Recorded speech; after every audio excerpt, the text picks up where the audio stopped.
Baik, Perwisma Muda juga Anda Palembang Jazz Community kita di Jazz on Trijaya. Seperti yang sudah dijanjikan, ya sekarang ini adalah komposisi Doa dan Restumu ya dari oleh Pati Silanu, Arif Setiadi dan Jeffrey Tahalele.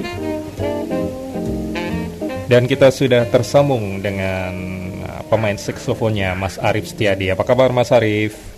Baik Mas, Alhamdulillah. Oke, Alhamdulillah CD-nya sudah nyampe dan lagunya tadi sudah saya putar sesuai dengan judul albumnya. Kita langsung fokus ke album ini dulu ya Mas ya Mas Arif ya. Boleh Mas. Ini boleh. Mungkin pertanyaan awal saya, apa waktu itu yang melatar belakangi sehingga punya keinginan, artinya kok bisa akhirnya rekaman dengan Om Ule juga Om Jeffrey Tahalele dan formatnya hanya bertiga, itu waktu itu awal-awalnya gimana? Kok bisa seperti itu Mas Arif? Sebetulnya sih kita main yang kita bertiga itu di kafe namanya di Q Smoke House. Halo, kedengaran? Iya, oke. Terus kan kita selalu main bertiga. Kebetulan ada Mas Niel Juniarto, itu dia pianis. Dia sangat senang, Mas, tertarik sekali dengan trio ini. Dia mengambil gitu, gitu rekaman deh, ayo kita rekaman katanya. Jadi kita rekaman tuh bertiga di Salihara. Besarnya Niel sama adiknya Niel Junior sama Otman. Terus kita rekaman, kita main di kafe itu, kita rekam lagu-lagunya. Jadi yang bagus kita sama Mas Niel Junior itu akhirnya jadilah kita bikin berapa ribu CD apa gitu, kita jual sendiri aja bertiga, gitulah ceritanya. Oke, jadi dari main di sebuah kafe, kemudian itu bertrio, kemudian Niel Juliarso tertarik untuk mencoba diproduksi, dibuatlah rekaman itu. Tapi memang pada waktu itu memang formatnya, kenapa pilihannya memang pada waktu itu bertiga atau gimana tuh ya Mas Arif? Kebetulan memang kita selalu bertiga gitu. Kadang-kadang karena pakai drum juga nggak bisa. Maksudnya pemain drumnya nggak bisa. Akhirnya kita bertiga aja lah. Main teman-teman ke Bandung kita main bertiga. Terus main di Java Jazz juga. Lama ya, jadi terbiasa gitu, udah lama kita main bertiga. Dan kebetulan juga reguler itu pun di suatu tempat di Pondok Indah Mall itu kita memang 3 orang ini selalu ada, ditambah drum, tambah piano, tambah vokal. Tapi yang intinya 3 ini selalu ada gitu, selalu bersama. Aku juga nggak tahu kenapa selalu bersama. Ya, akhirnya kita kemana-mana bertiga, main bertiga terus. Oke. Secara konsep untuk album yang bertiga ini gimana? Saya lihat ada 7 komposisi, kemudian mungkin diawali dari proses recordingnya sendiri gimana? Itu apakah secara live recording atau track by track atau gimana sebetulnya ya, Mas Arif? Kalau prosesnya sih memang live recording, kita bertiga lalu kita rekam di ruangan yang agak besar. Kita rekaman live recording, terus pilihan lagu-lagunya juga yang kita sering mainin, yang maksudnya orang tahu kayak lagu pertama ini lagu Indonesia. Sebenarnya ada beberapa lagu Indonesia, cuman problemnya kita bayar royaltinya lebih mahal daripada lagu-lagu luar. Nggak tahu entah kenapa mahal banget, mahalnya minta ampun. Saya juga heran. Jadi kita cuma 2 apa 1, saya lupa, 1 lagu Indonesia aja. Harusnya sih banyak, cuman nggak mampu bayar royaltinya itu loh. Ya, akhirnya kita mainin lagu-lagu yang murah royaltinya. Itu sama lagu saya sendiri, ciptaan saya sendiri yang sering kita mainin, ya udah itu aja. Oke. Ya, ini tadi udah dijelasin bahwa live recording gitu ya dengan bertiga. Ini sebetulnya selain Om Ule kemudian Om Jeffrey Tahalele, sebetulnya ada additional musician nggak sih dalam proses live recording itu atau gimana Mas Arif? Ada. Kita langsung bertiga itu dari jam 1 siang sampai jam 5 sore. Kita tinggal dari studio itu besoknya mixing foto-foto, bikin teaser, terus sama ya mixing dasar, terus baru mastering. Udah cepat kok prosesnya, dan biayanya juga nggak mahal gitu. Jadi ya sekalian ada file masing-masing, dan ya kita juga ya siapa tahu ada yang suka, ada yang seneng ya. Kita rencananya mau bikin album yang kedua juga sih, trio ini bikin lagi. Oke, jadi kaitannya dengan 7 komposisi, kita coba sekarang mulai dari track by track. Misalnya untuk Doa dan Restumu ini sebetulnya karya dari siapa? Kemudian proses pada waktu main bertiga tuh secara aransemen gimana sebetulnya ya, Mas Arif? Sebenarnya Doa dan Restumu itu kan mungkin karya Ismail Marzuki ya. Aku lupa, yang paling tahu tuh Mas Neil Juniarso, dia yang ngurusin segala macam. Cuman lagu ini kalau kita bikin swing itu enak banget gitu loh, maksudnya enak gitu loh. Dan bukan hanya lagu ini aja, lagu yang lain Indonesia itu semuanya, yang ada 4 lagu itu semuanya kok dibikin swing enak banget. Terus ya memang aku pikir orang-orang dulu itu kalau bikin musik memang berdasarkan swing dulu, baru dibikin liriknya. Tapi sebenarnya itu swing banget gitu orang Indonesia dulu itu. Pak Ismail Marzuki dan lain-lain itu lagu-lagunya kalau dibikin swing tuh pas banget. Kalau untuk aransemennya sendiri gimana, Mas? Dibuat bertiga atau gimana ya sebetulnya prosesnya? Ya kita mainin terus kita tambahin sedikit-sedikit itunya aja sih, sebenarnya nggak terlalu banyak aransemen tuh, biasa aja. Paling koda sama intronya aja, itu aja yang pakai partitur, dibikin not balok gitu atau enggak ya, langsung improve gitu ya. Langsung pada saat itu kita duduk bertiga dengan headphone masing-masing, terus dengan mikrofon masing-masing, langsung kita rekam. Kalau yang salah sedikit paling bilang ini intronya diginiin, udah kodanya juga gini, udah gitu kita langsung rekam. Ya, kalau untuk yang komposisi track kedua yang Beautiful Love ini gimana, Mas? Kalau Beautiful Love itu juga kita sering main. Jadi lagu-lagu yang di CD itu sebetulnya kita sering main, setiap minggu kita selalu mainin. Jadi aransemen pun juga ya aransemen yang kita biasa mainin, nggak langsung pakai part bikin ini, nggak, langsung aja kita lagu berikut take gitu. Nggak susah, nggak terlalu susah karena kita sering main bertiga gitu, Mas. Ya.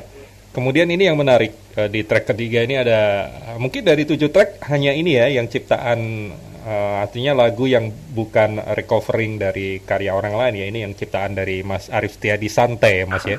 Iya. Nah, mungkin bisa diceritakan mulai dari bagaimana bisa proses awal, karena setiap musisi kan mencipta sebuah komposisi dan lagu itu kan beda-beda ya. Kalau untuk kasus Santai ini gimana itu proses awal penciptaannya hingga sampai recording itu, sebenarnya ada message yang dibawa di lagu itu atau mungkin apa gitu ya sehingga bisa muncul ide dan akhirnya diberi judul Santai gitu, Mas Arif? Oh iya, yang lagu Santai itu sebenarnya udah lama. Itu sebenarnya judul awalnya itu bukan Santai, relax judulnya sih sebenarnya relax. Dan proses pembuatannya pun juga memang saya lagi relax, terus posisi untuk di saxophone itu semuanya kena, posisinya enak, nggak menyusahkan. Posisi not-notnya sama tangan nandanya tuh gampang. Itu sebenarnya lagi latihan, terus kita rekam, saya hafalin, terus ternyata saya sodorin ke Pak Ule seneng banget. Wah, kita bikin lagu aja ini, katanya. Kita mainin lagu ini. Terus Mas Devri juga seneng, karena agak sedikit kayak mambo gitu. Biasanya kan bossa nova atau Latin atau swing atau hard bop atau post bop, ini mambo jarang juga gitu. Lama-lama mereka seneng, kita mainin terus. Mainin tiap minggu kita main, lama-lama masuk di rekaman, mereka seneng. Dan alhamdulillah juga teman-teman yang beli CD itu mereka seneng banget sama lagu ini. Ya aku bersyukur aja, terima kasih Tuhan lagu ini banyak yang suka gitu. Mas, ini kan ada 7 Ya, track. Sebetulnya tiap track itu atau memang secara basically semuanya basicnya sebetulnya swing atau sebetulnya ada perbedaan-perbedaan. Seperti tadi akhirnya saya jadi tahu bahwa Santai ini lebih ke mambo gitu atau gimana sebetulnya, Mas? sebenarnya apa ya, kita secara otomatis kalau lagu misalnya ada track 4, track 5, kita agak lebih swing atau agak lebih cepat atau agak lebih ballad, yang terakhir juga ballad, itu sebenarnya apa ya, sebenarnya dari ide masing-masing tiba-tiba sama gitu. Lagu lagi Beautiful Love itu kayaknya, oh ini enak kalau buat medium swing. Aku cuman dalam hati sih, ternyata memang Pak Ulan juga dia, iya enak medium. Mas Jeffrey juga, ya udah langsung rekam. Tapi kalau kita rubah lagi malah jadi nggak enak. Nah itu aneh lah, itu trio ini nggak ngomong tapi tahu semua, nggak ngomong tapi tahu apa ya, tahu, aneh lah kayaknya. Oke. Nah, biasanya dalam proses recording itu kadang-kadang kan sering diulang-ulang gitu. Tapi ada kadang-kadang yang sudah puas kalau diulang nanti malah nggak bagus karena live itu gimana, Mas? Iya Untuk proses betul, track 7 lagu ini.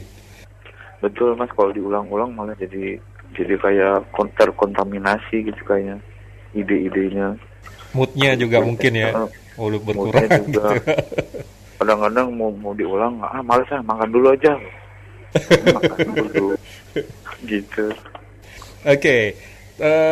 Kemudian yang komposisi keempat ini in your own sweet way. Ini Ya, bagaimana? Ini apakah juga pemilihan lagunya kurator lagunya Lenial Juliarsa atau dari Mas Arif sama Om Ule sama Mas Jeffrey ini?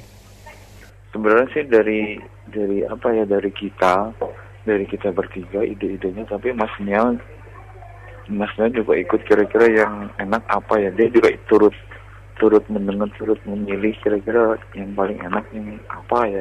Soalnya kita banyak sih lagunya, bisa sampai 20 atau 25, tapi kita berembuk kira-kira apa ya lagunya yang gampang, yang bisa dinikmati. Akhirnya terciptalah tuh sebenarnya 8 apa 9. Cuman ya itu yang lagu Indonesianya itu yang aku pulang balik lagi, royaltinya mahal, orang Indonesia, heran aku. Unik juga ya, Barat lebih royaltinya lebih murah daripada Indonesia ya. Iya, itu coba aja kalau Mas bikin rekaman lagu Indonesia, bayar royaltinya belasan juta, itu mahal satu lagu aja. Minta ampun deh, bener orang Indonesia nih. Enggak deh, maksudnya kenapa kok bisa mahal begitu gitu. Kan kita turut melestarikan sebenarnya Iya. niat kita. Oke, kemudian kalau untuk ini sebetulnya untuk yang track yang kelima nih voice AU atau gimana? Judulnya Oh gimana ya, sebenarnya? itu sebenarnya waktu itu saya masih kecil, masih SD gitu, saya sering dengar lagu ini gitu. Sering banget saya dengar lagu ini, dan memang nggak umum lagu ini, Bosan Satu itu tidak umum.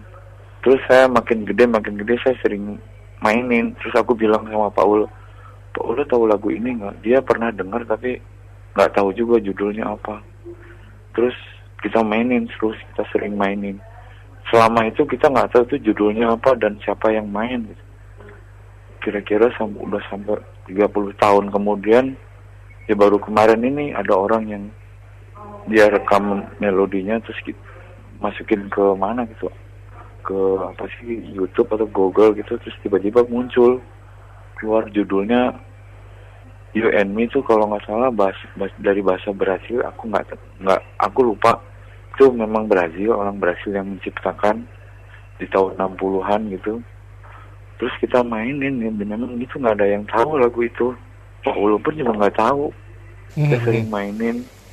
Akhirnya muncul judulnya itu, yang main pemainnya, penciptanya mungkin juga Antonio Carlos Jobim mungkinnya, cuman jarang dimainin juga. Oke. Jadi dari ini Brazilian ya? Iya, Brazilian. Iya, oke. Kemudian kalau ini Gone with the Wind ini gimana? Kalau Gone with the Wind itu judul sebuah film juga ya, yang legendaris lagu itu, dan melodinya enak, kita juga sering mainin. Oke. Terus ada penyanyi yang pengen selalu bawain lagu itu, akhirnya kita bawain instrumental di album ini. Dan memang lagunya enak sih, seneng kita. Jadi ini memang dari film yang sudah legenda itu ya, Iya betul. Gone with the Wind ya. Cuma dibikin aransemennya tadi lebih ke yang track 67 ini lebih ke ballad atau gimana sebenarnya Mas Ari? Lebih ke gaya vokalis nyanyi aja. Jadi orang-orang nyanyi tuh gayanya begitu terus digantiin sama melodi saxophone. Oke, biar Jadi nggak lebih berubah. familiar ya, biar lebih familiar gitu ya. Iya, Maksudnya iya, intro nggak nadanya terlalu- masih tetap bisa kedengeran itu Gone with the Wind gitu ya. Iya, iya. Jadi iya. suara vokal diganti lebih dominan mungkin ke saxophone kali ya. Iya, iya betul betul. Oke, kemudian kalau yang On the Way yang track ketujuh ini Mas Arif? All the Way itu aku paling suka lagu itu. Saya sering kalau misalnya ada job, ada gig, wedding atau jeep, ada tuh aku selalu pengen bawain lagu itu gitu. Dan memang Pak Olo dan lain-lain ya udah bawain deh. Gitu. All the Way itu sebenarnya mungkin bosen tapi aku bodoh lah biarin mainin aja. Dan memang senang, saya memang paling suka lagu itu. Kalau ini dibikin gimana? Ballad atau swing atau agak Medium ballad ya. medium ballad ya? Oke. Iya betul. Ya, ini berarti memang diproduksi dalam bentuk terbatas atau gimana? Kalau misalnya ada pecinta jazz di Palembang yang dengerin, misalnya yang ingin mendapatkan ini, gimana ini berarti Mas? Gimana ya, Arif itu juga Setiadi. misalnya saya drop sana 20 apa 50 biji gitu, saya kirim ke sana nggak apa-apa. Atau mungkin lebih bagus langsung kontak person ke Mas Arif, jadi nanti langsung bisa dikirim, ongkos kirim plus harga CD-nya gitu ya Mas ya?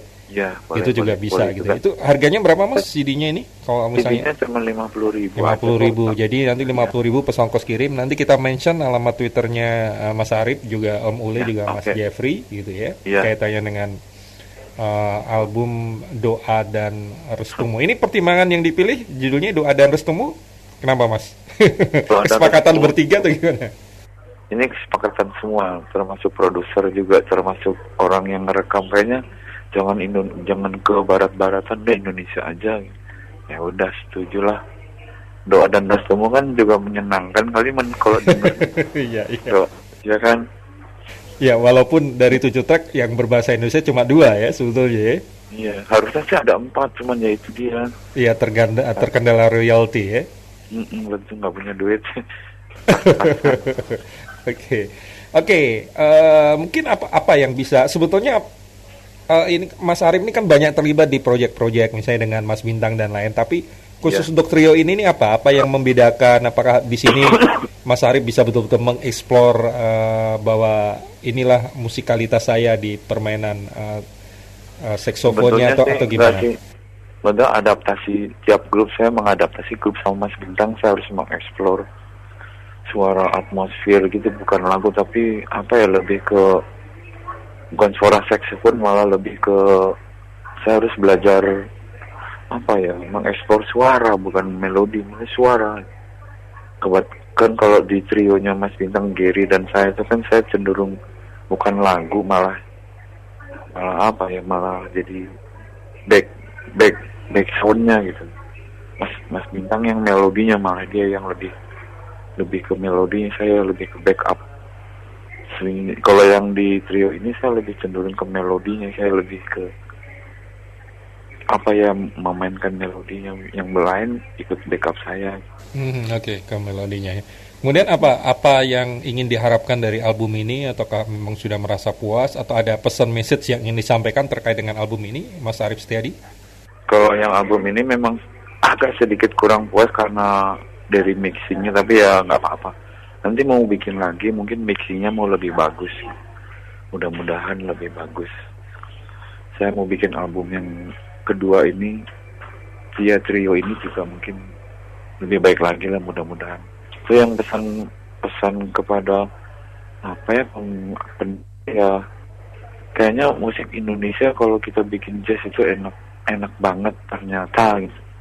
Nggak hanya lagu luar yang enak, tapi Indonesia ternyata banyak yang enak, cuman kita nggak tahu cara memainkannya aja. Itu aja sih sebenarnya Mas. Oke, baik. Thank you banget Mas Arif Setiadi, waktunya di Jazz on Trijaya.